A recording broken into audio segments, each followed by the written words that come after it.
எனக்கு கேட்டது. அதன் மீது வெறுப்புற்று இருந்தேன். ரஹ்மானின் வருகைக்கு பிறகு எல்லாமே மாறியது. நானும் இந்தி சினிமா இசையமைப்பாளராக வேண்டும் என்கிற ஆசை அவருடைய இசையை கேட்ட பிறகுதான் அழுத்தாரமாக தோன்றியது என்கிறார். இசையமைப்பாளராக மாறிய விஷால் ரஹ்மானின் தில்சே பட மியூசிக் ஆல்பம் நவீன இந்தி இசையின் என்சைக்ளோபீடியா என்கிறார் அவர். மணிரத்னம், ராம்கோபால் வர்மா, சேகர் கபூர், தீபா மேத்தா, ஓம் பிரகாஷ் மெஹ்ரா, சுபாஷ் கை, அசுதோஷ் போன்றவர்களுடன் பணிபுரிய நேர்ந்தது ரஹ்மானுக்கு கிடைத்த மிகப்பெரும் அனுபவம்.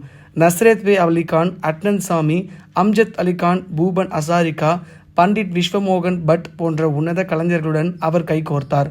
அதேபோல ஜாவத் அக்தர், குல்சார், பிரசின் ஜோஷி போன்ற உலக புகழ்பெற்ற படைப்பாளிகளுடன் பணிபுரிந்து சில சமயம் பாடல்களை சேர்ந்தும் எழுதியது அவர் இசை மேலும் மேலும் கூர்மக்கூடிய உதவியது. குல்சார் ஒரு கட்டத்தில் ரஹ்மானை இப்படி புகழ்ந்தார்: அவர் தான் ஒரு கூட்டுக்குள் பாடி எழுதி கொண்டிருந்த எங்களுக்கு விடுதலை பெற்றுக் கொடுத்தார். காலங்காலமாக எந்த மாற்றமும் இல்லாமல்